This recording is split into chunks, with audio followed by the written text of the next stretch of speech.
chakula cha kiroho. Nataka ujue kuwa lolote la kishetani pia linaitwa la kichawi. Na tunajifunza kuhusu chakula cha kiroho kwa sababu watu wengi wana matatizo mbalimbali kama balaa, kama mikosi, kama shida kwenye maisha yao na mikosi, magonjwa, lakini hawajajua mojawapo ya chanzo cha matatizo hayo ni nini.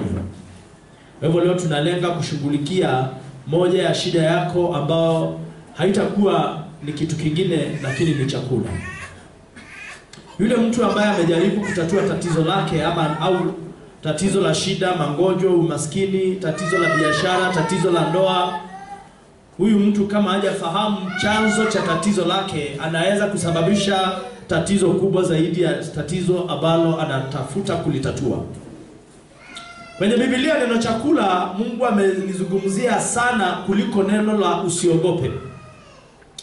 Neno la usiogope hajalitamka mara nyingi kuliko neno chakula. Hii ni maana kuwa kuna siri ambayo imejificha ndani ya chakula. Ukisoma Mwanzo sura ya kwanza mstari wa 29, Mwanzo sura ya kwanza mstari wa 29, Mungu anasema, "Tazama nimewapa kila mche utoao mbegu ulio juu ya uso wa nchi yote, pia na kila mti ambao matunda yake yana mbegu, vitakuwa ndivyo chakula chenu." Hivyo sasa chakula nataka uelewe kuwa ni jambo kubwa ambalo linaweza kumletea mtu matatizo, pia ni jambo ambalo linaweza kuletea mtu baraka na kibali. Na duniani imekuwa na matatizo yanaongezeka, na hii sana sana ni kwa sababu ya kuna hata chemical ambao watu wanakula leo, chakula imewekwa chemical. Kuna wengine ambao chakula imewekwa GMO, ile tunaita modified, imekuwa genetically modified. Kwa hivyo GMO, genetically modified. Kwa hivyo unakuta chakula inaweza kugrow na siku moja. So unakuta in the genetical world wanakuwa na very strong amplification ya hiyo. Na because of the GMO foods pia zinasahau kuwa hii mwili sio kama hiyo mmea ambao ili amplify, inaanza ku amplify the cells. So cells zinaanza kuwa na uncontrolled growth ya cells. So cells zina grow zaidi mpaka mahali panafimba, na kesho ukienda unaambiwa una kitu kinaitwa cancer. So chemicals zinazoleta madhara ama kwa kutunzwa vibaya ama pia kwa kulogwa, lakini watu hawajafahamu kwamba wanaweza kuharibikiwa kupitia chakula. Hiyo chakula inaweza kuwa imelongwa, hiyo chakula inaweza kuwa na chemical, hiyo chakula inaweza kuwa na vigaegae vya vitu ambavyo havieleweki. Kwa mfano, wale watu ambao wako mjini, chakula wanachokila sio kama wale watu ambao wako mashambani. Kwa sababu hapa kuna magari mingi. Kwa mfano tulipokuwa tunapanguza hizi viti jana, unakuta chini yake iko na ni kama kitu imetolewa kwa jiko, ni kama iko kwa kitchen. Kumaanisha wale watu wanakaa hii area wanaingiwa na mvuke kama hiyo, lungs zao zinaweza kuwa na madhara pia. Na ukiangalia kama the setup ya mji wa Nairobi huu, we call it the zoning. We have the first zone which we call the CBD or the Central Business District. Tunakuwa na second zone ambao huitwa the industrial zone. Then tunaenda the third zone, the fourth zone ambao hizo 4, 5 and 6. Hizo zinaitwa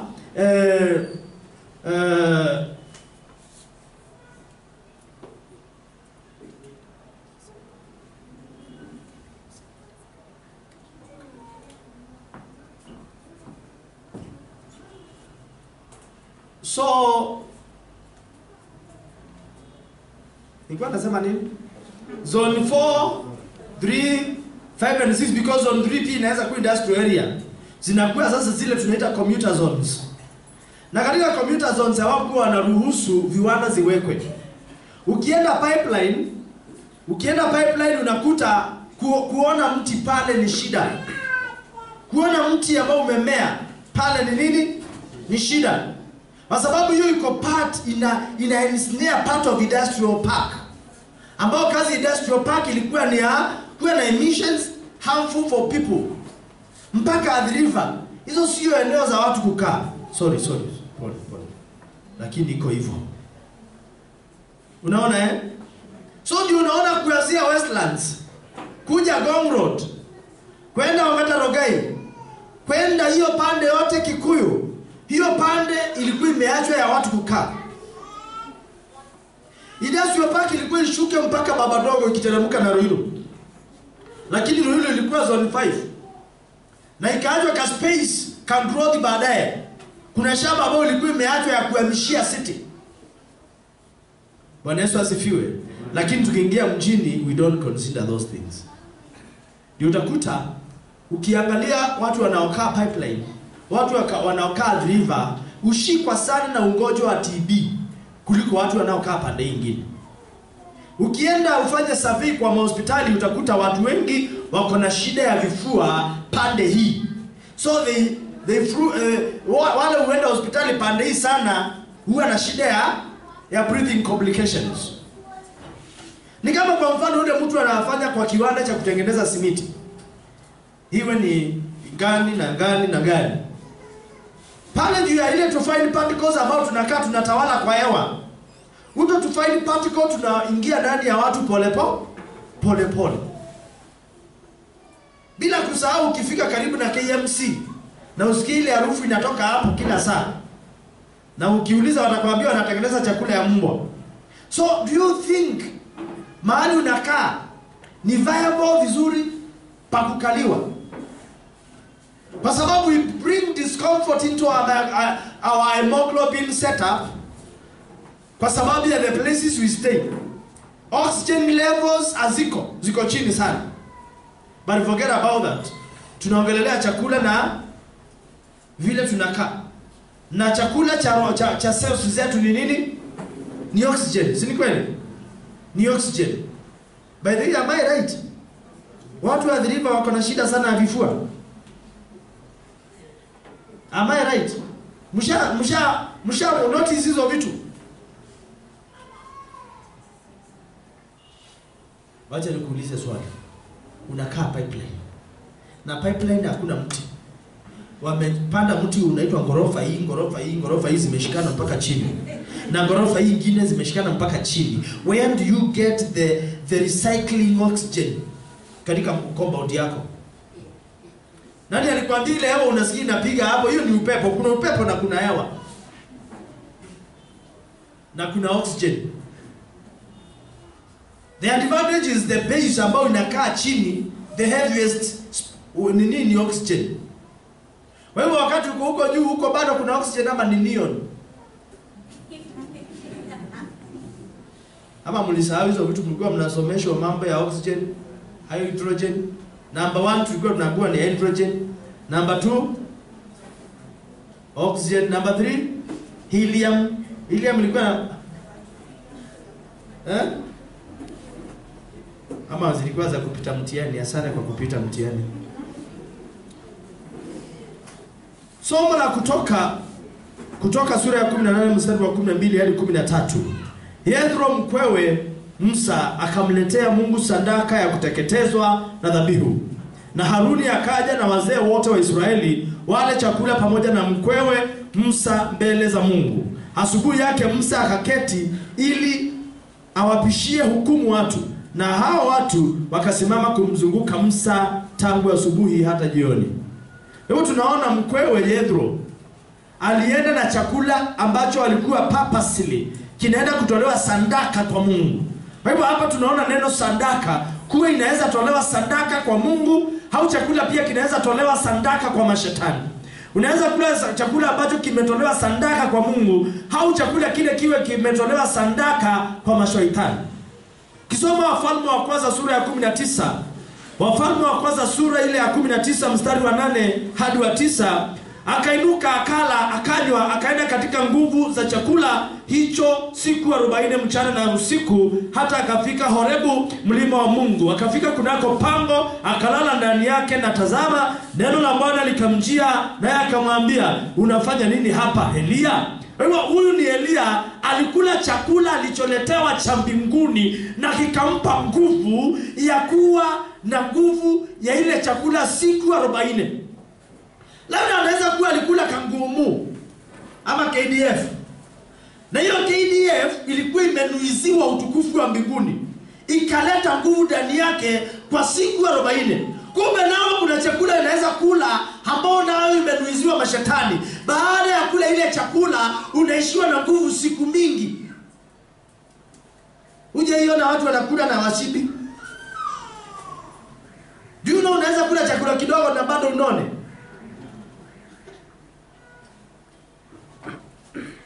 Ipo nguvu ya chakula inayofanya maisha yako yasiende mbele au inayofanya maisha yako yaende mbele. Na kama kuna nguvu ya namna hiyo ambao ni kinyume na adili, ambao inafanya maisha yako yasiende mbele, iharibu kwa jina la Yesu Kristo. Chakula kinaweza kuwa cha kawaida tu, lakini kikao kimetolewa sadaka kwa mashetani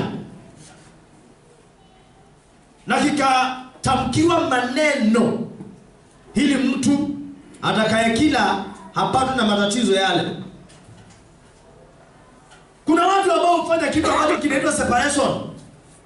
What do I mean? Hawa watu, mchawi anaenda anatengeneza chakula, then anachukua sahani hata kama haja iweka chakula, ili yule mtu ambaye analengwa asione ni kama ametegewa mtego. Anawekea huyo msichana wake, na huyo msichana analengwa kwa sahani moja. Najua area ya kwetu ambao mmoja alifanyiwa hivyo, akawekewa chakula, wakaenda msichana. That was 1994. Alipowekewa chakula wakakula, huyu akakufa, aliweza kuuma na tumbo within 7 hours, akaenda. Huyu mwingine akakaa, huyu mwingine mpaka najua mahali ameolewa, huyu mwingine alienda hayuko tena. Yaani wewe mnakula, lakini chakula imewekewa nini? Mpaka. Hivyo kuna mpaka ambao unaweza wekwa ndani ya chakula. Wewe unakula mashetani, mnakula sahani moja na mwingine anakula normal food. Sababu chakula kinaweza ingiwa na neno fulani, na kile ambacho kimenenewa kiingie kitawale ndani ya ile chakula. Chakula ni more spiritual than physical. Na watu wengi wamenaswa na chakula. Wewe tunaona kwenye Biblia Shadraki, Meshaki na Abednego na Danieli in Daniel chapter 1 verse 1 to 22 wanaambiwa wakule chakula. Na katika desturi ya watu ambao ni wanaitwa Babylonians, at that time their main language was Aramaic. That is why Jesus was speaking Hebrew, was speaking Greek, and was speaking also Aramaic. Now, upon him speaking Aramaic, hiyo lugha yao ilienda ikamezwa na lugha ya Kiarabu. Kwa hivyo lugha ya Aramaic au Aramaic ikapotea, hazina umbali sana. Bwana Yesu asifiwe sana. When we are studying what we call the Hebrew language, we write from right to left. The same is Arabic, and the same is also Aramaic. I think it is also written from left to right. Kwa hivyo wao chakula walikuwa wananuizia mashetani kwanza, ili ile chakula wakile. Na kwa hivyo ikatokea Danieli akajua hii chakula wametekewa wale sio chakula cha kawaida, ni mashaitani ambao wanaitiwa wale. So what did these guys do? These men walienda wakasema afadhali tule mtama na sukuma wiki kuliko kula chakula ambacho kimebeba mashetani ndani, maana kilikuwa kinapelekewa the god Zeus first.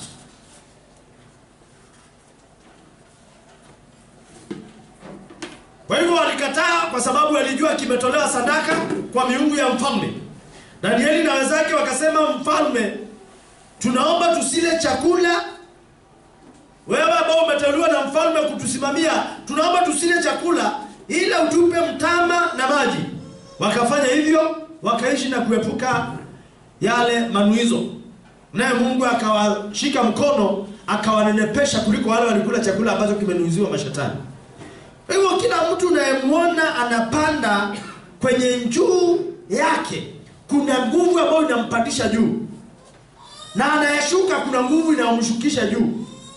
Anayepanda kuna nguvu aina mbili. Kama vile kuna njia pana na njia nyembamba. Kuna yule anapanda juu ya Mungu na baraka zake, na kuna yule anapanda juu ya manuizo ya mashetani. Na kile cha mashetani huwa akidumu. Kuna mtu anayepanda kwa sababu ya Mungu na watu. Kama anapanda kwa sababu ya Mungu na watu, nataka uelewe tofauti hapa kuwa kama umewekwa juu na watu, hao watu wakitaka kukuweka chini watakuweka saa ile ile. Hivyo afadhali kuwekwa juu na Mungu aliye hai. Maana ukiwekwa juu na watu, hao watu watakusingizia siku moja haufai uwekwe chini. Na hivyo ndivyo tuko na watu wa mbunge. Hivyo ndivyo tuna watu ambao ni watu ambao tumeelect. Ukiamua I want to elect these people any longer, hautawachagua, si kweli? Uko juu ya Mungu au ni juu ya nani? Swali lako la kujiuliza hilo. Hivyo wakati naongelelea kuhusu chakula, nimetamka mambo ya chakula. Nikasema chakula kinaweza kuwa cha kiroho upande wa Mungu. Chakula kinaweza kuwa cha kiroho upande wa kuzimu, upande wa shetani. Kumaanisha chakula kinaweza nuiziwa mashetani. Kwa hivyo kile ambacho kinaweza nuiziwa mashetani, hebu tukipe jina, tukiite chakula cha kichawi. Tusome wa Korintho sura ya 1 mstari wa 10. Ukisoma sura hiyo ya 10 yote, nitarudi tena pale mwanzo mpaka 3. Tutaona inaongelelea kuhusu chakula. Lakini verse 20 anasema, sivyo lakini vitu vile wavitoavi sadaka wavitoa kwa mashetani, wala si kwa Mungu. Nami sipendi ninyi kushirikiana na mashetani. Hamwezi kunywa kikombe cha Bwana na kikombe cha mashetani. Hamwezi kushirikiana katika meza ya Bwana na katika meza ya mashetani. Hautamtia Bwana wivu. Je, tuna nguvu zaidi ya yeye? Hebu kuna watu ambao wakati ule wa Korintho na walianza kukumbushwa chakula cha kiroho. Verse 2 anasema wote wakabatizwa wawe wa Musa katika wingu na katika bahari. Wote wakala chakula kile cha roho. Wote wakanywa kinywaji kile cha roho, kwa maana waliunywea mwamba wa roho uliowafuata, na mwamba ule ulikuwa ni Kristo. Hebu wanaanza kukumbushwa wakati wanaingia katika meza ya Bwana, ni nini ambacho ni cha muhimu, ni nini ambacho wanahitaji kujua. Na ukielewa hii chakula tunachoita chakula cha rohoni ni chakula gani, mambo yako yatakuwa sawa. Bwana Yesu Kristo asifiwe sana. Haleluya. Kwa hivyo sasa hawa watu wakawa na the town of Corinth ilikuwa ni town ambapo wenyeji wake ni watu ambao walikuwa hawaeleweki. Watu ambao walikuwa hawaeleweki hata kidogo. Kwa sababu walikuwa na the biggest temples of devil worshiping, of cultic worship or idolatry, so to speak. Na pale ndipo kulikuwa na wanawake ambao walikuwa ndio vyombo vya hekalu, ambao watu wanaenda wanatoa sadaka, alafu wanaenda wanafanya ngono na wale wanawake, atindikana kwamba wametoka na baraka sasa juu ya hao wanawake. Chakula walikuwa wanapeleka pale kwa hiyo miungu, alafu wanabeba tena wanaenda nayo kanisani. Na komunio ile mtu alikuwa chakula kile walikuwa nakiombea ilikuwa hivi. Kila mtu anakuja na chakula kama vile ulikuwa unabeba chakula ukiwa primary. Unabeba chakula kwa sahani yako. Na ukibeba chakula ukikuja, itafika siku ya Bwana, saa ya kumenga mkate. Hebu sasa kila mtu atafungua chakula yake. Na wakawa kwanza matajiri wanakaa kwa pande yao na maskini pande yao. Paulo anawakemea kwa sababu ya kutomix. Yule ame-afford githeri anakaa na yule wa githeri, na yule ambaye ame-afford nyama na anakaa na wale wa Unanielewa? Ama mikate. Wale ambao wameafondi tu ngogesha. Unajua ile mboga inaitwa ngogesha? Ile ukiweka kijiko hivi unangoga nyuma.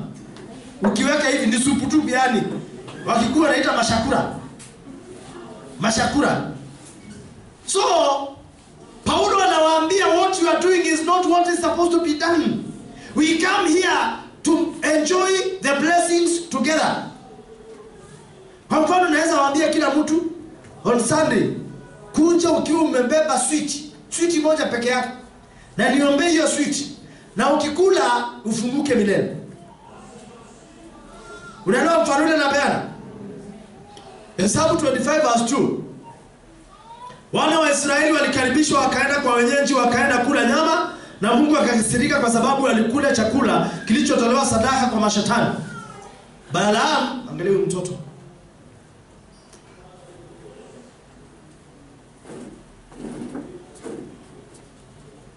Bana kiangusha hizo vitu. Yesu angalia. Balaam alienda akatoa the 7 oracles kwa Balak. Na sasa akasema we can't curse them. Ndio pale alikuwa anasema namuona lakini sio sasa. Wewe akawaambia sababu nyinyi mko na wanawake warembo. Enenda uwapeleke hao wanawake pale. Then wale wanaume watawatamani. Then wale wanaume watapelekwa na wale wanawake kwenye vyumba vyao. Nao chakula chao wakila huwa lazima kwanza wao wamekitabikia mashetani. Hivyo wakikitabikia mashetani na wawapee hawa watu utawamaliza nguvu. Na wale watu waliuliwa walikuwa over 20,000. Kwa sababu ya hiyo dhambi wale wote walishiriki hiyo tabia, wote waliuliwa. Tumepewa mamlaka ya kusema jambo likawa. Unapokula au unapotaka kula chakula, sema Baba katika jina la Yesu Kristo, nakibarikisha chakula hichi. Nimepewa neema. Na ikiwa sasa neema ya Mungu iwe ndani ya chakula hiki ninachoenda kukila, kama kimenuiziwa mashetani hayatakuwa na nguvu kwangu kuanzia leo. Kuna sababu kadha wa kadha ambayo uhitaji tu kukula anywhere. Kuna vingine ukipakuliwa chakula just pack and go, unless you understand kile nitamalizia nacho katika masomo ya leo. Na ukisema sala, kuwa naamuru baraka za Mungu ziingie ndani ya chakula hiki. Damu ya Yesu ninaichanganya na hata kinywaji hichi, ukakibadili kuwa mwili na damu yako. Hakika utakula chakula ambacho kimebarikiwa. Lakini tulijichukulia hiyo sehemu tukaiweka tu iwe ni ya kanisani, pasipo kujua that is the daily prayer which you should every time say or pronounce wakati unakula. Kwa sababu maisha yetu tu hatukai kanisani. Hata nyumbani tunakaa, tunakutana a few days in a week or a few hours in a week, so to speak. Ukiwa peke yako na umetegewa chakula kiovu, what will you do? Wewe unapokuwa umelishwa chakula cha kichawi, wachawi wanakuwa wanakuingizia matatizo, wamekuingizia shida, wamekuingizia mikosi. Iwe ni kwenye uji, iwe ni kwenye chakula, iwe ni kwenye soda, iwe ni kwenye juisi, iwe ni kwenye nyama, iwe ni kwenye mchele, chochote kile unakuwa unaingiziwa shida. Na mashetani wanaweza kuingia ndani ya kitu. Wanaweza pia kuingia ndani ya mtu kupitia chakula cha kichawi. Unakula chakula lakini yale mapepo yamenuiziwa yako ndani ya chakula. Wewe unakula chakula kumbe ni pepo unakula. Na hivyo ndivyo watu wengi waliingiwa na mapepo ambao tulitoa. Mapepo ya wengine yaliingia kwa njia ya chakula. Na ndio unaona ile pepo iliingia kwa njia ya chakula, ulitapika, ulikuta inataka kutoka na chochote ambacho kiko ndani yako. Kama unaelewa sema amen. Amen.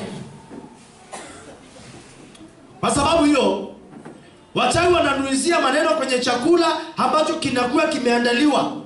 Umeandaliwa chakula vizuri, lakini sasa kuna manuizo. wamekuwa na nena. By the way, I always advise mothers and men wale wanaingia kwa jiko. Ukiingia kwa jiko upike chakula. Usijifunze kupika chakula ukinungunika. Maana manunguniko itaingia kwa watoto, itaingia kwa mzee, itaingia kwa mke kama ni zamu yako kupika. Bwana Yesu asifiwe sana. Hebu unapokoroga ugali ukisema ambaye watu wananiona tu nini? Hiyo chakula unakula imejaa hiyo manuizo. Mungu tu ni yeye anajua wanaume. Hujaacha pesa kwa nyumba na mama anapika ile chakula ameng'ang'ana. Mtu hapa tu ni kukuja kuuliza chakula iko wapi. Na yeye nunua chakula sasa hizo anasoka ugali. Unakula chakula kesho yako unaenda kazini ama unaenda utafuta kazi huwezi pata maana ulikula chakula cha manunguniko. Ukifanya kazi ni kunungunikiwa. Ukiwa nyumba chakula. Wamama mko wapi? Chakula unapikaga ukifanya nini? Ama unalia? You can imagine mama ambaye anapika akisikiza Mungu ni yule yule jana hata leo milele abadiliki. Hadi mnakula chakula mkiwa mmejaa baraka. Chakula ni ndawa kama hamjaijua. Na nataka kuwafunza ndawa ya kipekee kwa mboma zetu. Make sure mama ukiingia kusokota ugali unaachilia nguvu yote ya mbinguni. Wakati wanakula ati waseme waende kanisani ndio watakwambia tuharakishe twende kanisani. Umepewa nguvu na unashindwa. Hata mwanaume yule ambaye anatoroka kwa nyumba yake anakamatwa na chakula. Si mnajua hivyo? Si mnajua? Anakamatwa na nini? Na chakula. Kwanza chapati.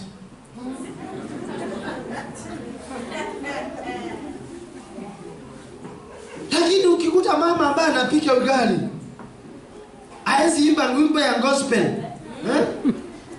Funga hapo ndio ya ngoma. Ukiona kunanyesha kukiwa kuna waka jua, itakufunza hiyo siku nyingine wakati unatengeneza dawa nini inakuwa inafanyika na ishido. So utakuta mama anapika ugali, saa hizo anaimba reggae is life. Reggae is life. Sasa ukikula chakula tu unasikia hii chakula haiendi. Haiendi hata kidogo mpaka niwe na hiyo kawimbo. So unakuta anakuambia nikikula chakula natakanga ikiwa na reggae is life.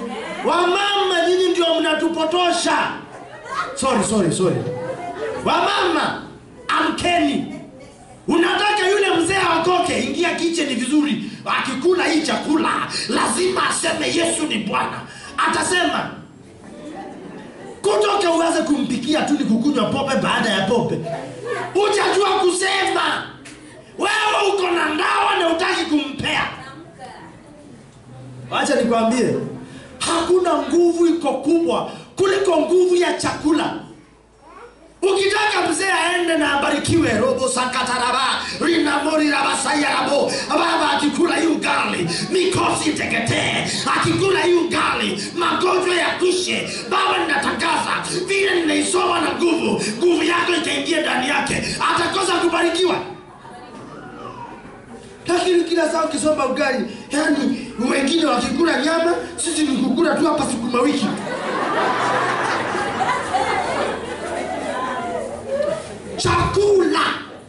Chakula ndicho njia ambayo watu wamepotelea. Kama mama uko na roho ya kawivu, usiexpect mzee apande juu. Maana unapika chakula ikiwa iko na manuizo ya wivu.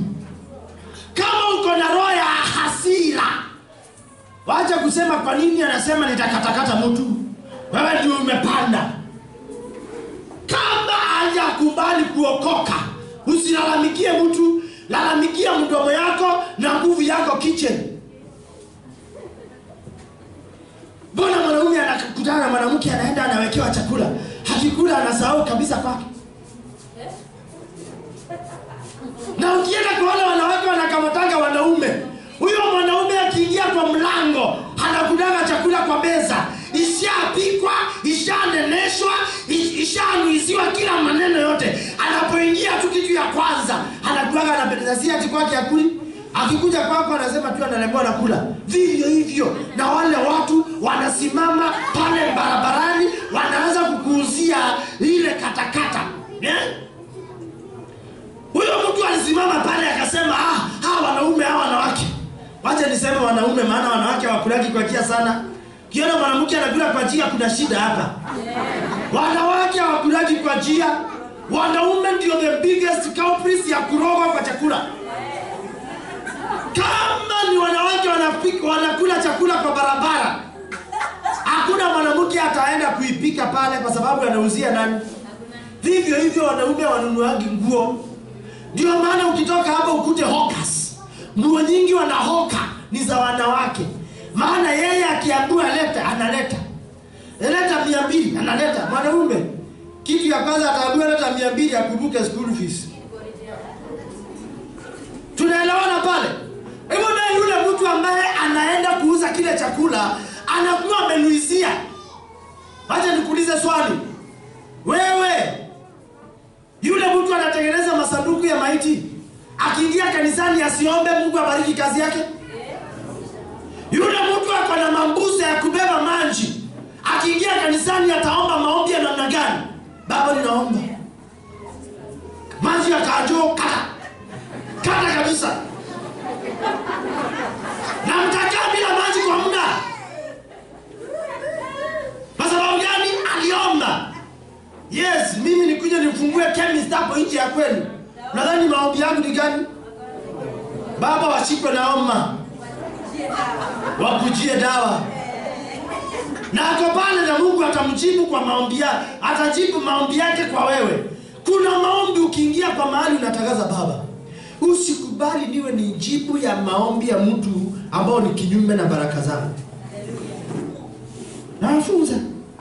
Anytime unaona hiyo chemist imefunguliwa hapo, Upendo chemist, unasema kuna ile chemist naendaga. Sema kuanzia leo kuna mimi siendagi kwa chemist. Wewe ushanjua hapa watu washajipanga. Kila mtu anajua hospitali yake. Hospitali yako ni gani? Kila mtu hapa ako na yake. Na hiyo ni kitu kingine shetani ametumia kutufunga. Hospitali yako ni gani? Amat. Hospitali yako ni gani? Aga Khan. Hospitali yako ni gani? Kenyatta. Hospitali yako ni gani? Kenyatta. Yako ni gani? Unaelewa kile namaanisha? Tangaza hospitali yangu ni Yesu. Na kama hospitali yako ni Yesu, hakuna ugonjwa ambao utakudhuru. Kwa hapa tunaongelea chakula.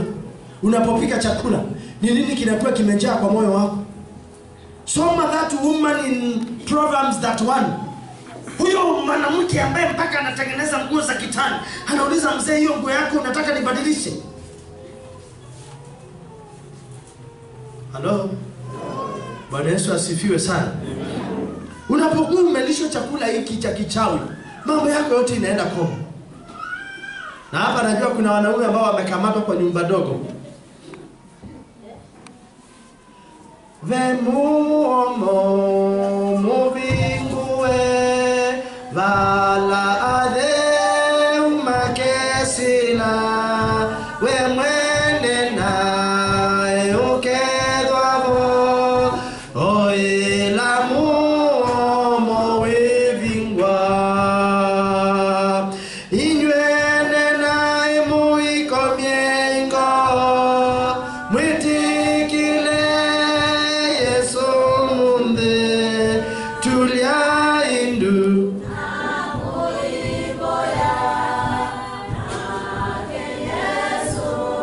hiyo ingine naimba ya Kijaluo sasa. Next naimba ya Kijaluo. Wewe mashetani wanaweza kuingia kwa chakula. Wewe ukakula chakula ukisikia utamu wa chakula na kumbe sio nini? Sio chakula.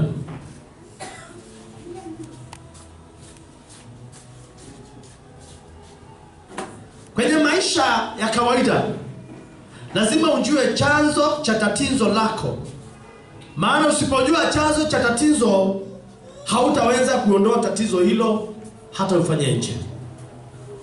Uko na nguvu nikwambie useme maneno fulani ya maombi ya maana sana saizi. Yes. Uko na nguvu? Basi sema kwa nguvu, kwa jina la Yesu. Kwa jina la Yesu. Hii ni maombi, maanisha. Mnanielewa eh? Hii ni maombi ambayo unataka umalize kusema umeimaliza. Hautakuwa na kapepo ambao kaliingia kwa hiyo njia unaenda kuiondoa. Sema kwa jina la Yesu. Kwa jina la Yesu. Mchawi yeyote.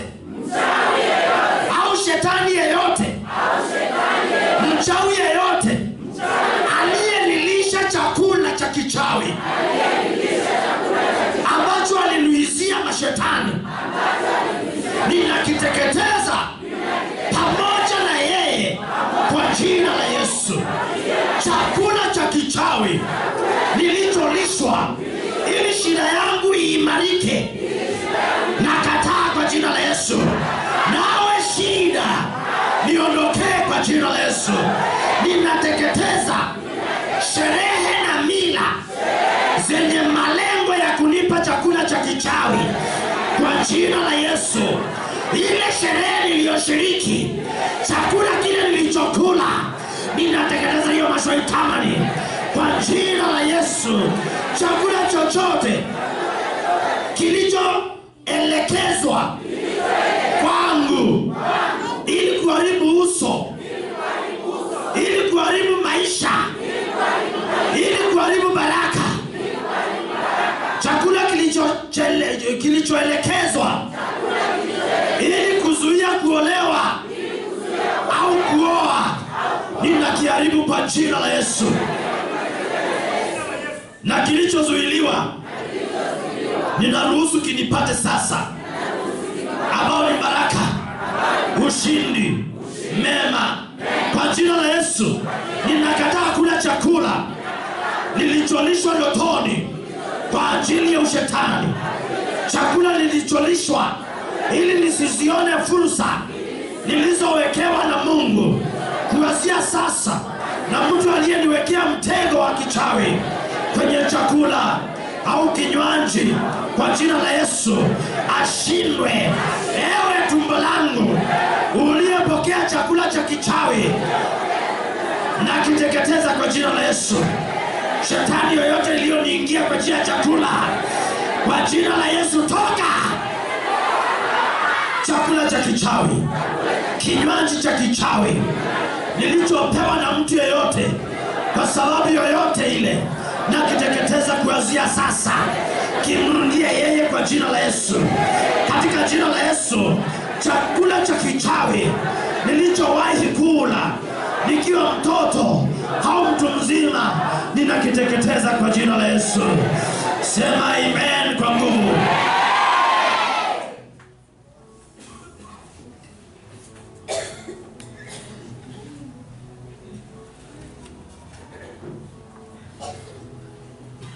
Ndani ya chakula kunaweza kuwa na mauti, ndani ya chakula kunaweza kuwa na uzima.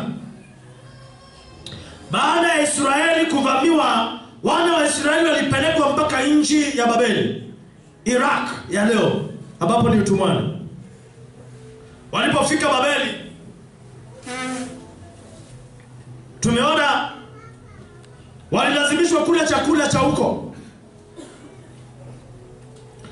Maana kama walikuwa wanja panda, si yule wamechukua chakula kwa ghala yao, hao watu wamenuizia machakula kabla hawajaenda kuuza.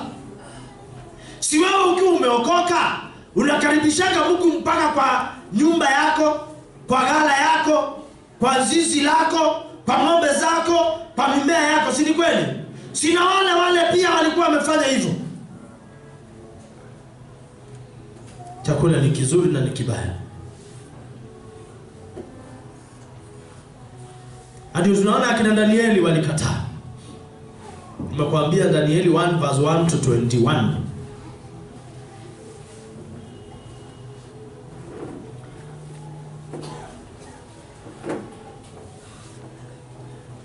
Kwa hivyo hiki kilikuwa chakula cha mfalme kinachochukuliwa alafu kinaombewa kitu fulani, kwamba mtu atakapokula awe mtu wa aina fulani.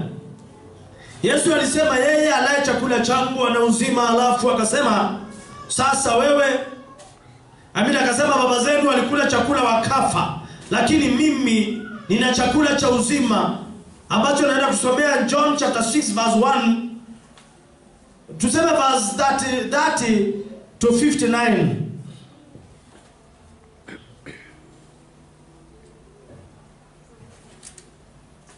Leo ndio nimekuambia, ukisoma kitabu cha Mwanzo sura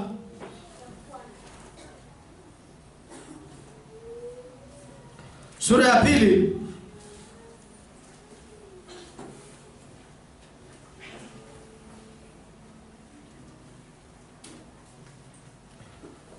yote unaona vile Adamu alikula chakula.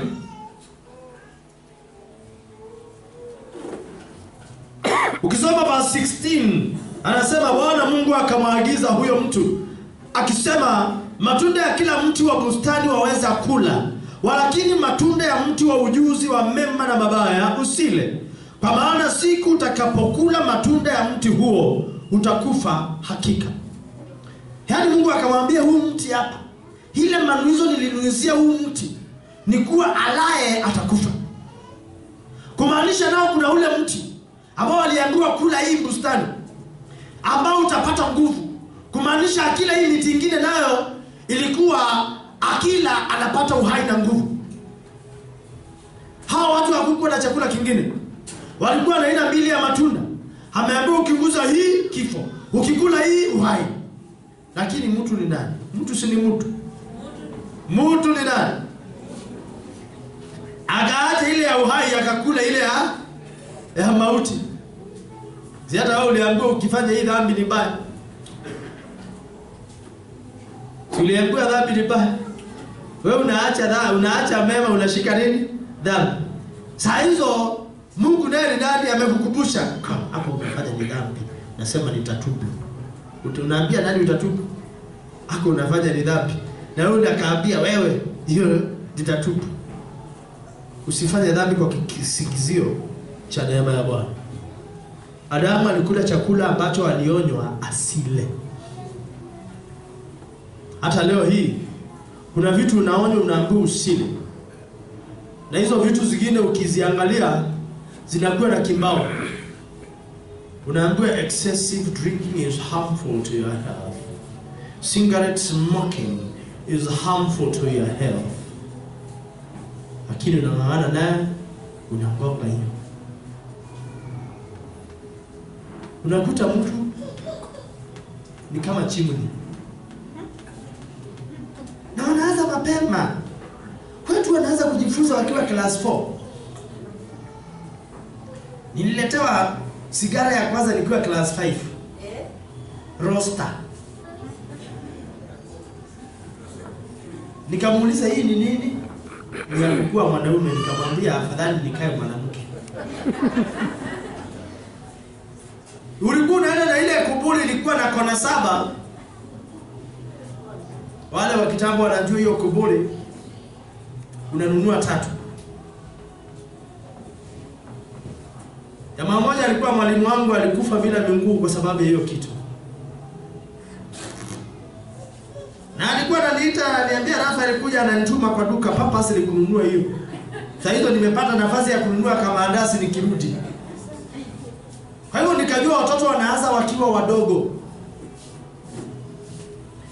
Usiache watoto wako wapotoke ukidhani ni watoto.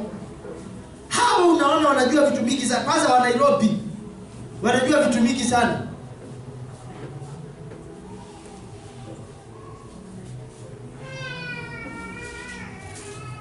Ukiwa na kijana yako ambao umemwambia hiyo kitu umebeba ni dudu, mfunze umwambie hiyo dudu kuna mambo ifanyaji. Maana inaleta ududu wa kweli.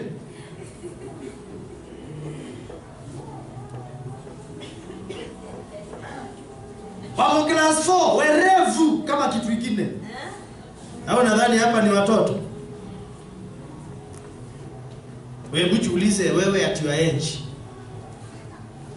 Vitu nyingi ulijua ukiwa old. Wewe ukumbuki vizuri.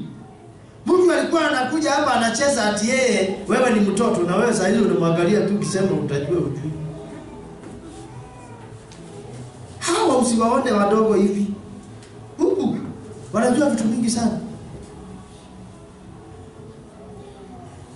Kalisha chini watoto wako, wafunze.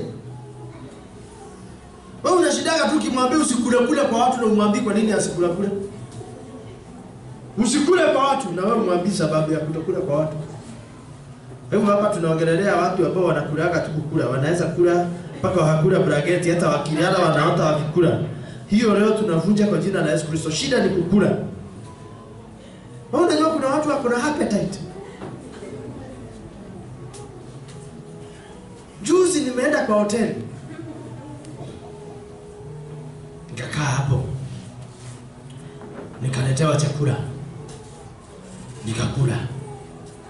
Jamaa fulani pale ambaye ni mara 10 mimi alikuwa anakula. Mimi nikikunywa maji ya ndimu itengeneze digestion pole pole ili niamke niende. Jamaa akaitisha sahani ya pili. Na nikiwa nimekaa hapa kuna jamaa alikuwa amekaa hapa akaniambia huyu alikuwa mbele yangu na glasi moja. Nikajiuliza ameniambia nini? Hakuwa alikuwa ananionyesha. Nikionyesha.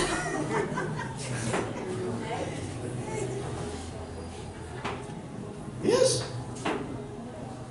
Vile unazoea. Mwili ukiuzoeza kukula kuku mzima, ladies, Mungu tu ndiye anajua.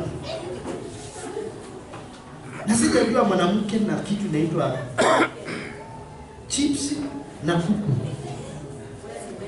I don't know where I went wrong. Ni kama mwanaume na nyama choma. Sijui. Ukitembea naye tu muone mahali nyama inazunguka hivi.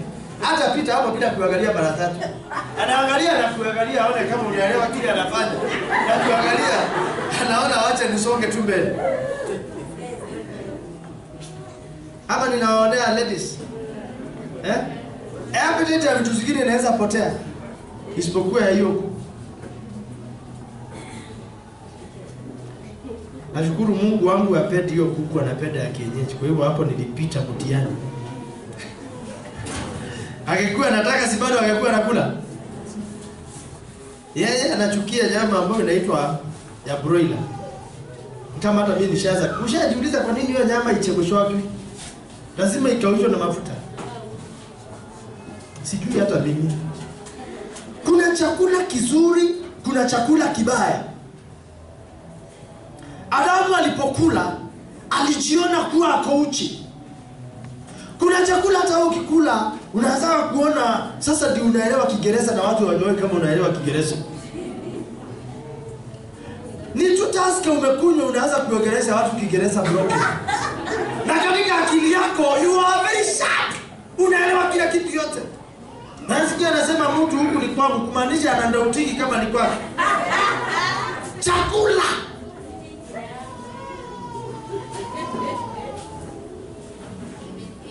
Wewe unaangalia mtu amekunywa vile ana behave. Unaona mzee mzima anajikojolea na ako na watoto hapo. Kama unakunywanga hapa, shame on you. Sorry. Kini shame on you kama unakunywanga. Shame on you. How do you unakunywa unaamua kuwa mjinga? Na Mungu akiamua kufanya mjinga milele? Imagine unakunywa pombe na Mungu ameamua kuanzia leo hautalevuka, utakaaga mlevi. Unaamuka asubuhi na kama uko hapa ukikunywa hautalevuka kwa jina la Yesu Kristo. Imagine umekunywa na asubuhi unaamuka. Huko ni kazini, wapi kazi? Mimi si niko kazini. Siku moja Mungu atawafanya walevi hivyo. Watakunywa alafu wakilala waamuke tu akiwa amelewa. Sikikana kutoka kwa mwili, what will happen? Do you know pombe ni nini? Pombe is a mixture of carbon dioxide releasing it to the hemoglobin, and kwa sababu the carbon dioxide iko carbons are bigger. Kwa mfano, gari inatumia mafuta for combustion. Na hii mafuta iko thick or thin, iko thick or light depending on the size of the carbon. The more carbon present, the more thick it is, and the more itaenda kumwaga kwa itaitwa lami. The more thicker it is, the more tutaita oil. The more lighter it is, the more tutaita super. Unaona And vitu nyingi, carbon gives us energy. Oxygen gives us energy. So non-movable things zinatumia energy ya carbon to move for combustion. Inachomwa inakuwa moto. Ndio maana wale wa kitambo kabisa, nikiwa labda niko mdogo ama nimezaliwa ama sijazaliwa, kulikuwa na gari ambazo zilikuwa zinatumia kuni. Wangapi wanakumbuka gari za kuni? Wangapi waliona gari ya kuni? Uliona gari ya kuni? Hakukuwa na mafuta. Gari inawekewa kuni hapa kwa engine. Ama alone. Uliona? Yes, si kolo ni kuni. Kolo iko huko kwetu mwingi. Kwa hivyo coal huwezi choma without having 800 degrees Celsius. So coal huwezi ipika ugali nayo kwa sababu itaku affect. It needs a lot of heat to burn. 800 degrees. Hivyo walikuwa wanatumia hizo kwa sababu itakobasi, itapeana nini? Energy ya kuenda. Na nielewa Kwa hivyo sasa nayo ilikuwa inaenda ikiongezwa maji. Wakienda kilomita 15 50 imeanza kuchemuka engine tena, wanaweka maji. Hadi unakumbuka gari za kitambo watu walikuwa wanavuta na carburetor. Hata that time carburetor haiko imekuja. Ulikuwa unakuta wale walikuwa na gari hizo area walikuwa wamechoma mikono au wamechomeka uso. Kwa sababu ya wakiinamia wakiongeza nini? Maji. Hebu walikuwa hapa wamebeba coal na hapa wamebeba mitungi ya maji. Kwa hivyo now what do I mean?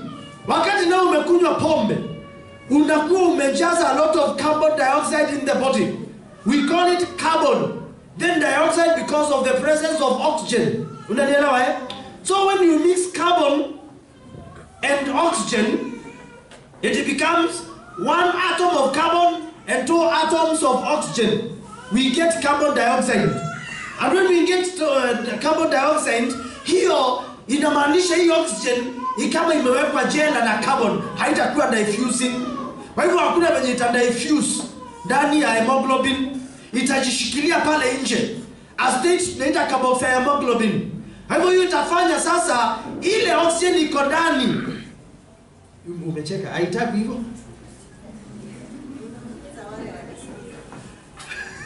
Naambiza ikijishikilia pale, utakuta sasa ile oxygen ambayo unataka itoke, ambayo imebebwa ndani ya hemoglobin itoke ikasiage chakula, haitoki. Sasa pale mtu juu amekosa respiration, amekosa energy, anaanza kuwewesuka kwa sababu amekosa nini? Anakosa energy. Then hiyo mtu anakuambia naenda hivi juu niko tajiri nimekunywa. Wapi? Uko nusu kaputi. Ukikunywa pombe unabadilikanga status, unaitwa nusu mauti au nusu kaputi. Unanielewa? So mtu ambaye ni mlevi anakuwa na energy. Ndio maana unaona anaweza anguka anywhere kwa sababu yana nini? Ana energy in the body. Na kesho yake atakuwa na ile tunaita oxygen jet. Kwa sababu alikosa oxygen ndani ya mwili, and then a lot of chemicals ilitengenezwa kwa sababu ya low oxygen. We only had anaerobic respiration. The energy was not released, but a lot of pyruvic acid ambayo inaenda kuchafua more cells. Kama uko hapa na unakunywa pombe utaendelea? Kuna mtu hapa mlevi? Kuanzia leo itakuwa ina test mavi. In the name of Jesus. Wewe uko hapa, pombe imekosa test kuanzia leo. Nashukuru Mungu, najua hapa hakuna walevi, lakini kama kuna mmoja amekuja for the first day hajaokoka, ujue hivyo ndivyo umeachana na kikombe ya nini. Asijui kama uliona kuna staili wakifungua kabla hawajafungua chupa wanafanya. Hiyo inakuwa inamaanisha nini? Ama nyinyi amuonagi? Hii kitu hii inakuwa inamaanisha nini na inageuzwa? Inakuwa inamaanisha nini? Hakuna. Hiyo ni manuizo. Hata wewe unajua manuizo. Unakuwa unanuiza nini? Umeelewa eh? Kwa hivyo watu wengi wanafanya hivyo bila kujua wananuiza nini. Chakula alichokila kilitorosha uwepo wa Mungu. Yeye Adamu tu amekula.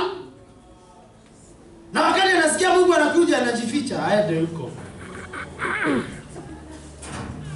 Mungu anapita kule anaitana mahali walikuwa nakutania, jamaa amesema haende huko juu ya nini?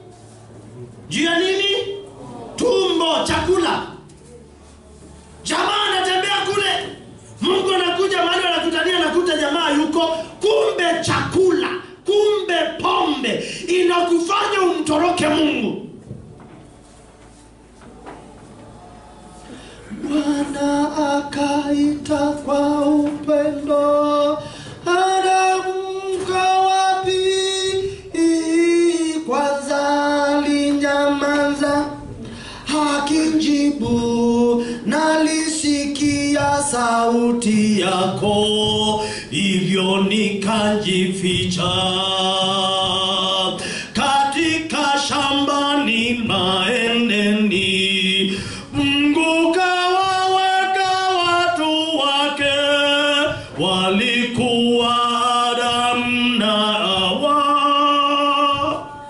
Onyo likatoka juu mbinguni, wasile kwa mti wa ujuzi, maana hakika watakufa.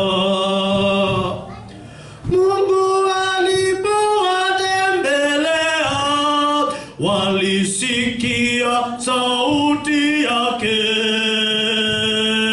hivyo wakaogopa.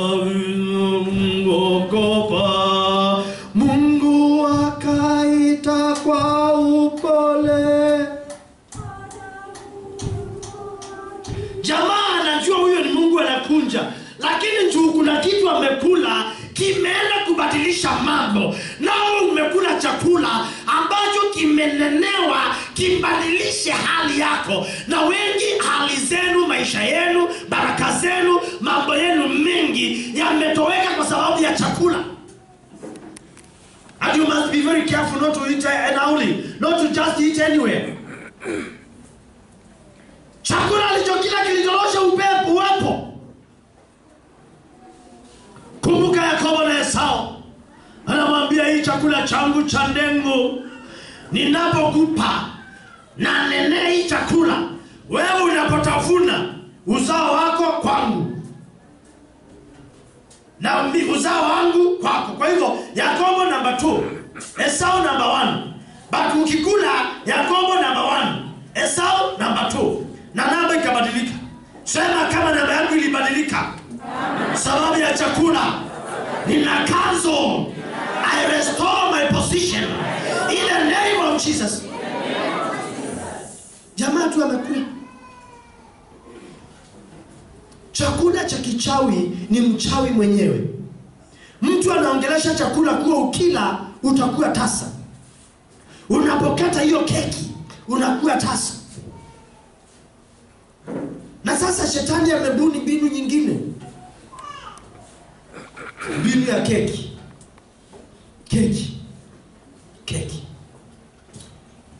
Keki ni nzuri na ni mbaya. Unaona mwanamke just because ako na courtship, yeye hawezi jinunulia keki na ako na pesa. Ladies, wale hamjaolewa, endeleeni kukula fair. Utakuta unakula pesa aziliwagwi. Yes. Mwingine amebebwa hapa ameenda Nigeria. Ukitaka Nigeria nzenda pale Gateway Mall huko sio Kimau. Na wa Chinese wako hapo Mlolongo hapo nyuma. Jamaa wakati amefika kule kuingia kwa bedroom na anaenda na rafiki yake, anakuta madam anamalizia kumezwa na nyoka. Yes, I was being told that 3 years ago. Hapa mtu alikuwa ametoka Muthaiga. Na hivyo ndivyo msichana alienda. Yule alikuja kusimulia alikuwa wazimu.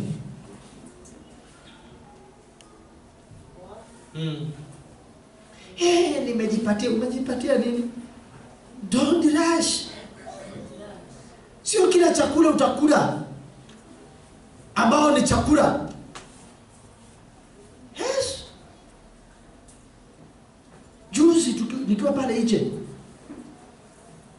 tulikuwa tunapima watu temperature. Nikaona jamaa anapanda na mtu. Nikamwambia, "Hey, how are you?" "Na yeye madam, sikuja kanisani." "Umeenda kanisani?" "Nilikuwa kanisani." "Uko na bibi nyumbani?" "Na unaenda wapi?" Peter alikuwa anakumbuka nikiuliza hiyo maswali. "Na unaenda wapi?" Akili yangu ngonga bado alienda. Wewe unadhani alienda kukula chakula kizuri ama kibaya? Watu wengi wameingia kwa shimo ya nyoka, wakidhani wanaingia tu kwa mahali. Huyo mtu anatoka hapa na mashetani, kazi kesho kutwa inaharibika.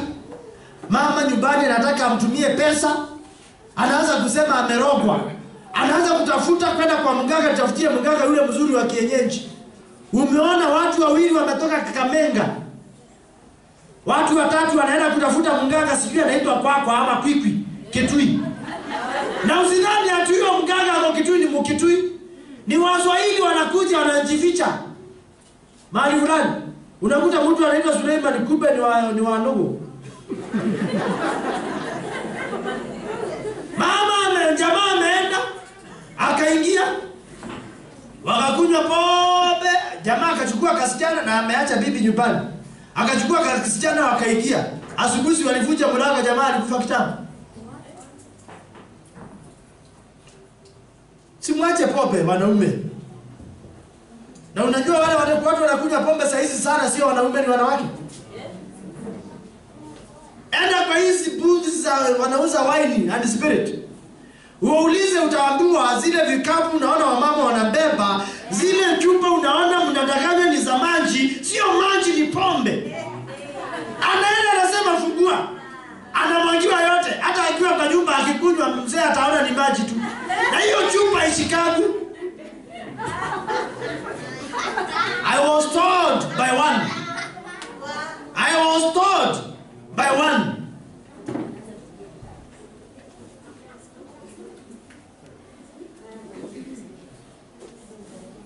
Nikahurumia sana. Then defunct uchumi. Nilikuwa nanunua juice. Mzee akaniambia, nyinyi mnanunua juice na wanawake saa hizi, akanionyesha empty chupas. Nikamuuliza, kwani unakunywa hapa? Hapana, hizi ni ladies wanaacha.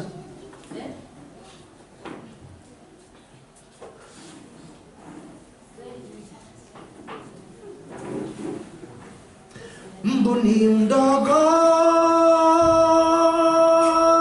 kuliko simba.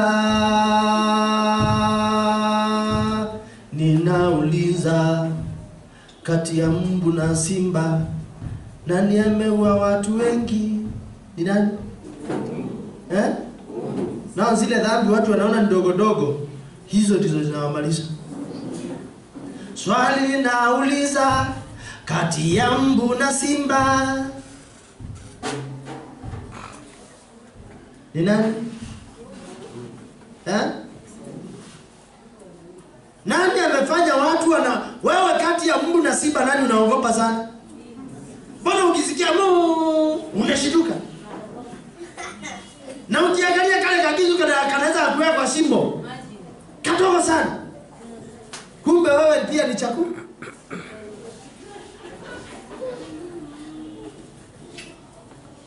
Wewe umekula keki ambayo umeongeleshwa. Unasikia mtu anakuambia, I am inviting you for lunch. That is a very strong word.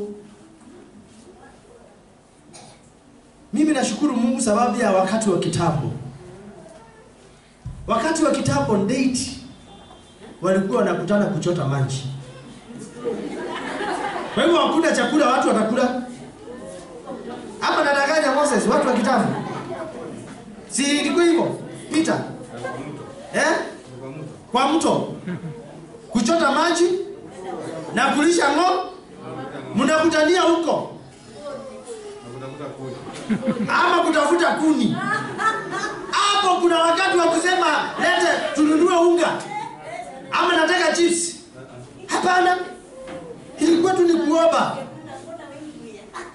Na kazi ya mwanaume ile chakula amenunua ni kubebea mwingine kuni. Bwana Yesu asifiwe. Hebu ulikuwa unatuma msichana kwenda kukatakata kuni, wewe unaona anakuja na kuni mingi, unadhani amekata hata moja. Zote hakuna hela njia yake, hata kubeba amepewa wakiwa kwa gate. Hizi date sasa hizi ni shida. Shida. Stress. Ati I want to my fair. I want mwanamke ukionyesha mwanaume lazima juu umekuwa marafiki ya kutengeneza nywele. Shida namba 1. Shida namba 2, usimfuze asijue unakulaga aje. Kwa sababu anakuwa anajua nimelipia. Yaani wewe wanaenda kwa mama na baba bila kitu. Mnapanga harusi ya 1,500 ama 500,000. Wakati mama na baba mmempelekea nothing. Nyinyi hamja ile mtoto mmoja mkasikia uchungu.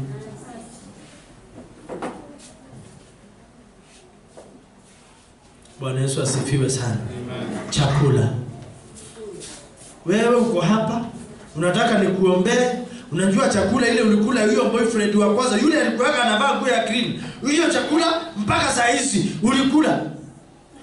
Na kesho kutwa ukachukutana na mwingine yule alikuwa anavaa nguo ya yellow. Yule alikuwa anafunga hapa, ukakula chakula yake. Na bado uko hapo unaniambia nikuombee. Na hao watu wote wanakudai.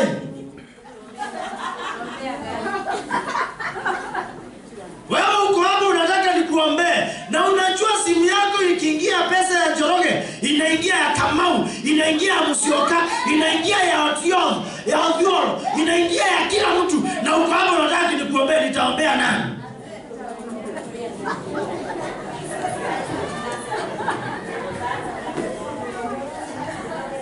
Halo.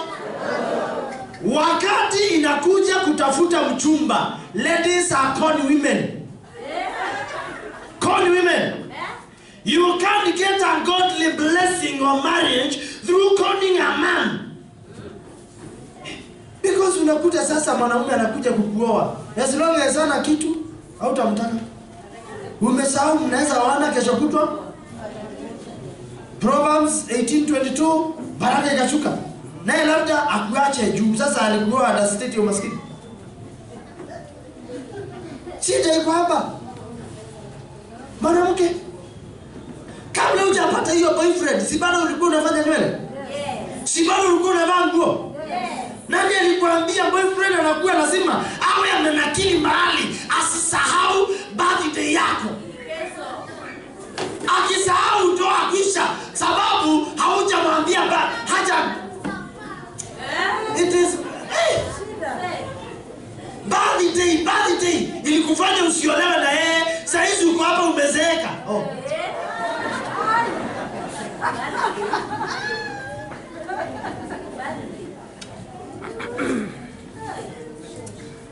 Very bad. Wasichana wale mko hapa, wasichana wangu. Wasichana wangu. Wasichana wangu. Mnasikia kile nasema? Huyo mtu test ya kwanza ni maombi. Test sikuwa ni pesa. Akikuja hapa na pesa zake wachana nao. Suppose ni Nigeria ni Yahoo boy. Mnajua Yahoo? Yahoo boy yani watu wa Illuminati. Akikuja anakuambia ninapenda Yesu, huyo ndiye. Maana as long as akona Yesu, hata kama hana hii nyingine, haliambiwa utafuteni kwanza ufalme wa Mungu na haki yake, yale mengine mtazidishiwa kwa ziada, na hakika utapata hiyo pesa. Lakini asikuja hapa anakushikia kakis. Unasema nani suppose ni akahaya? Suppose ni akahaya? Vitu za duniani ni za muda, lakini zile za Mungu ni za milele.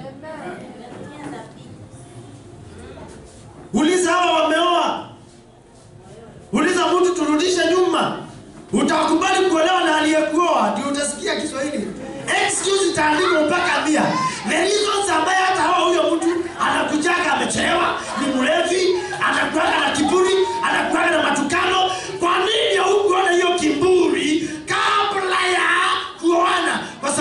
ulikuwa after money, haukuwa after kuangalia huyu ni mtu ama ni ng'ombe. Na hapo ndipo shida inaingililia. Wakati anakuja kwako, wachana na pesa yake. Wachana na pesa yake. Ni sumu. Itakuwa sio sumu mkiingia kwa nyumba moja muoane. Hello? Yes. Nani alisema katika courtship lazima kuwe na sex? As much as I checked, haistahili kuwa. Angalia courtship ya Maria na Yusufu. Mpaka wanataka kumgonga mawe maana wanajua Yusufu hajagusa. Sasa hizi ni courtship ama ni umalaya? Wow. It is umalaya reloaded. Very bad. Mtanisamea lakini kana ni umanga. Kana ni umanga.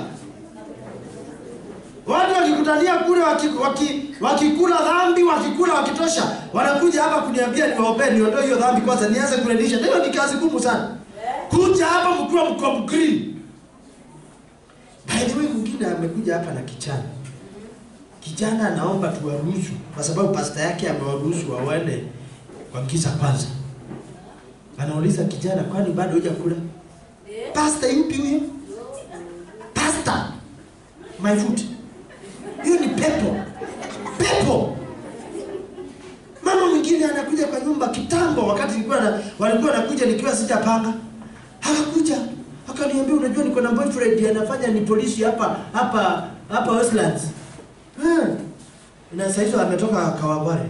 Na pastor yangu ameniombea nikamate huyo na bibi yake ya Makitale. Nikamwambia basi nikimaliza kukutamkia mtakuwa mnaonania under 18. Hallelujah. Na hivyo ndivyo nilimaliza the potential customer. Sikumuona tena kwa sababu gani? Asikuje. Mwambie ni dhambi. Alienda akisema huyo pastor ni mbaya, amenifukuzia jamaa yangu. Si yeye alikuja, ni shetani ambaye amefunga huyo mwanaume. Nikasema asante baba kwa sababu watoto wa huyo mzee kuanzia leo watakuwa na baba yao. Sababu ya mke wake kuanzia leo watakuwa na mume wake. Kwa sababu hiyo naweka upanga pesa hiyo naomba kikamba na ninunuya.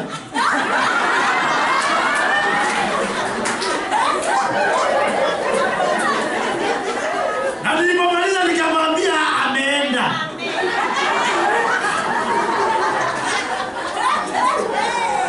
Ile kupitwa nilikuwa napitwa barabarani akiniona. Ni sumu lakini haibadiliki. Nikiomba nimeomba. Nani zoe mtu akinipigia simu tumetoka kanisani leo. Mtu ananipigia kesho unajua nilikuwa nimeletwa kanisani na shida fulani. Niombe wapigani. Nimemaliza maombi nimekupea kila kitu unangojea. Pastor hiyo ni ujinga. Tukimaliza maombi hapa aende ukitangaza hiyo baraka ni yangu. Hiyo ngari ni yangu. Hiyo ng'ombe ni yangu. Hiyo nyumba ni yangu. Hiyo shamba ni yangu. Maana nikilisha baraka nimeitisha yote mzunguko. Alafu mtu hapa anajaribu maisha na anakuambia maisha ni mzunguko. Sikuwe nduara basi. Ama mrama. Bado utakuwa umezunguka. Vijana ambao mnaenda kuoa.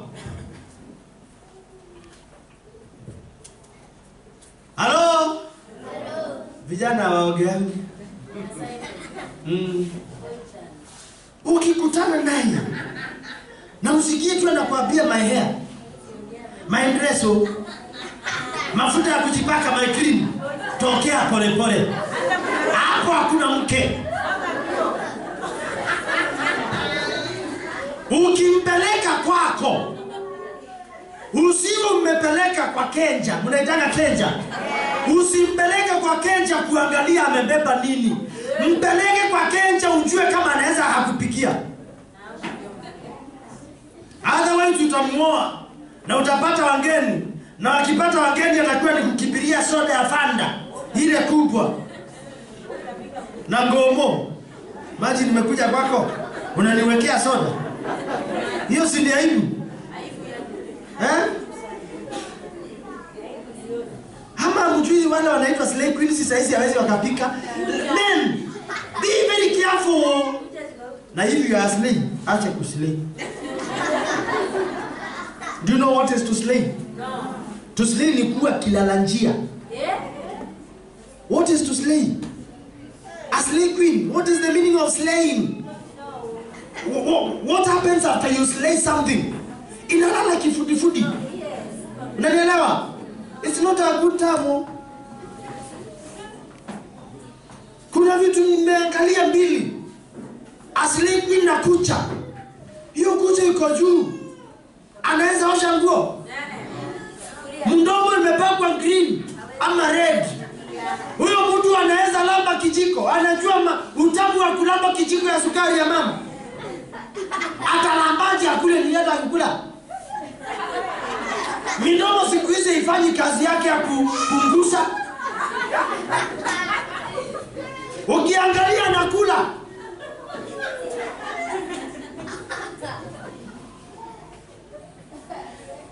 Hello? Bwana Yesu asifiwe sana. Yes. Hayo yote naongelelea chakula ambao tuko na wanawake hawezi wakapika. Na huko hapa unaangalia marashi na nini na ile nguo amevaa. Fika kwa nyumba mpe t-shirt avae, mwambie hata kitchen nipikie ugali. Ndio utaona dunia ya mwisho. Ndio utapikiwa ugali. Ukule ushibe ambao hakuna. Na hapo ndipo wanaume wanagojeka juu ya kukula chakula ambao ni mbele. Haijaiva. Hii ni kumaanisha wamama tumesahau kufunza watoto wetu kupika.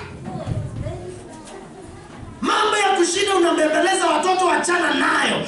Utambebeleza mpaka leo kufurahie. Lakini saa hili atasimama. Hawe ni wa kujipanga mwenyewe. Hatakuwa na kulaani kila siku. Patie kiboko wakati yako mdogo. Atafika wakati ambao hiyo mti ukifanya hivi inajikunja. Inakatika kwa. Saa hizi anaweza kunjwa to any shape. Bwana Yesu asifiwe sana. Lakini mti ukikauka kwa. Hello. Unaona wengi hapa ladies wale watoto wale sasa wamefika stage ya kuolewa. Ukimwambia kupikia kitoweo hataweka chumvi ambayo huwezi lika. Juu anadhani anamwagilia chips.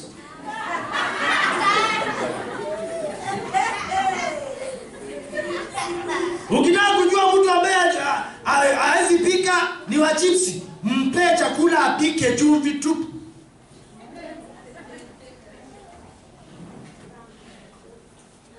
Chakula kitamu kama mkate lakini kumbe ndani sio chakula, ni pepo. Umesikia mtu amekwambia karibu lunch. Usipende hiyo tamu. I've been inviting you for a dinner tomorrow. Hallelujah. Wale washaniita dinner hapa na sikuenda, hawaja kuja kanisani tena. Yes, lakini mke wangu ajua kupika, kwa hiyo mimi sitaki hizi chakula za kupikwa ambao sijui ilipikwa namna gani na mtu akipika alikuwa anaongelesha nini. Ikiwa hata nikitoka hapa, kwa mfano ni Wednesday, sikulaki. Nikitoka hapa naweza ingia kwa hoteli nikule. Si ni kweli? Lakini sijui hiyo chakula aliyekuwa anapika anaongelesha nini. Mke wangu anaongelesha chakula vizuri. Haleluya. Kwa hivyo napendea kwenda kukula.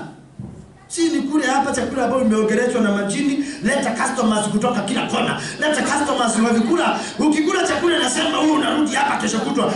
Ukipita pale hata kama huna njaa unasikia njaa. Inatia njaa ili uingie ukule. Wachana na hizo.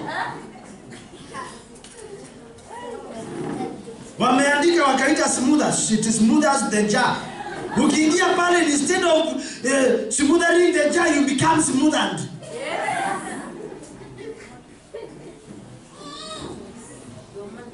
Dunia ni fani sana. The first date ambayo nilipeleka my wife, nilimpeleka Aboreta kuomba. Tulipoenda pale nikasikia jara hapo nikasema nimefika. Na nikatosha nikamaliza. Sikumpeleka date nyingine. Date yangu ilikuwa twende tujue ni muombaji, nitaanzia wapi?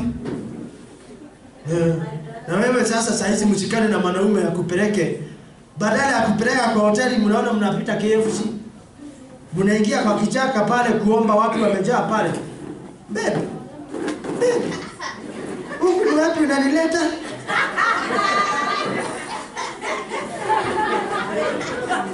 Kama unabebeleza kabla hajaolewa na akiolewa, yai shika vizuri itavujika.